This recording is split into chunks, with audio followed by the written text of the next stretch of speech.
আসসালামু আলাইকুম। আমি খন্দকার এগ্রো থেকে আপনাদের সাথে আছি। আজকে হাওরের এক বিস্তীর্ণ এলাকায় এসেছিলাম। এই প্রজেক্টের মালিকই একটি সবজি বা সেচ সংযোগের জন্য আবেদন করেছেন। তারই প্রেক্ষিতে আসলাম ওনার প্রজেক্টটা ভিজিট করার জন্য, বা উনি যে লাইনের আবেদন করেছেন তার দেখার জন্য আসলাম। এসে দেখলাম যে ওনার এই সবজি প্রজেক্টে লাইন দিতে হলে মিনিমাম 4 কোটি লাইন নির্মাণ করতে হয়। তাহলে উনি এই সবজি প্রজেক্টে তার সেচ কার্যক্রম চালাতে পারবে। এই যে দেখছেন মহা কর্মযজ্ঞ চলতেছে। ওই যে শ্রমিকরা এক পাশে চারা লাগাচ্ছে, অন্য পাশে কিন্তু আরেকটি প্রজেক্ট আছে। ওই পাশে চারা অনেক বড় হয়ে গেছে, প্রায় মাচায় উঠে যাওয়ার পথে। এই পাশে আরেকটি যে দেখছেন চারা লাগাচ্ছে। আসলে ওনার পরিকল্পনাটা সুন্দর। এক পাশে দেখা যাবে যে পল এসে যাবে, আরেক পাশে পল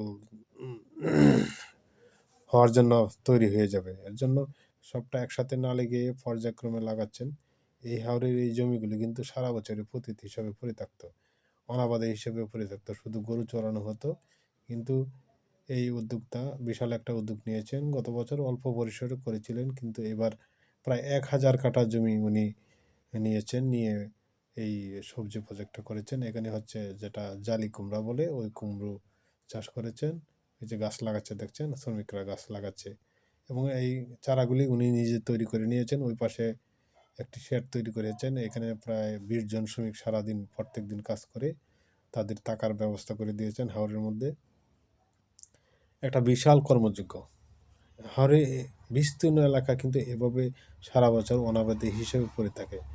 যারা শিক্ষিত বেকার যুবক আছে তারা ইচ্ছা করলে এরকম ছোটো ছোটো পরিসরে ছোটো শুরু করে আস্তে আস্তে বড় পরিসরে শুরু করতে পারেন।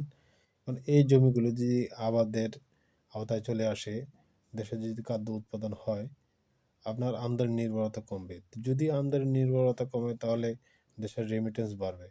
কারণ আমদানি করতে হলে ডলার বা বিভিন্ন কারেন্সিতে আপনাকে আমদানি করতে হয়।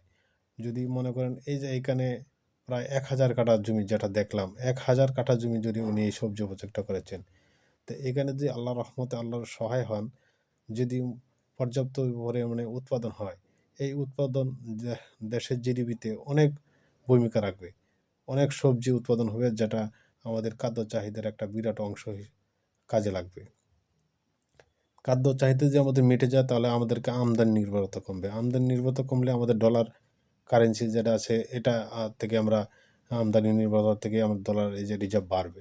এর জন্য হচ্ছে এক বিন্দু পরিমাণ জমিও কেউ পতিত না রেখে কাজ করেন। যার যতটুকু জমি আছে, এখানে যদি আপনি একটা প্রজেক্ট তৈরি করেন, আস্তে আস্তে দেশের খাদ্য চাহিদা আপনারও একটা ভূমিকা থাকবে। এই যে এই জমিটি আস্তে আস্তে সাক্ষরতা চলে এসেছে। এই হাওড় এলাকা প্রচুর এরকম জমি আছে।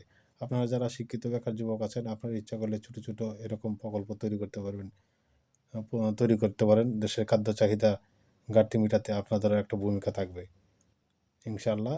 এরকম যাদের আছে, বড় বড় জমি পড়ে আছে অনাবাদী হিসেবে পতিত হিসেবে, আপনারা ইচ্ছা করলেই ছোটো ছোটো উদ্যোগ নেন, আস্তে আস্তে শুরু করেন, পরীক্ষামূলকভাবে শুরু করেন, তারপর আস্তে আস্তে বড় প্রজেক্টের দিকে যাবেন। দোয়া করি উনি যেন সফল হয়।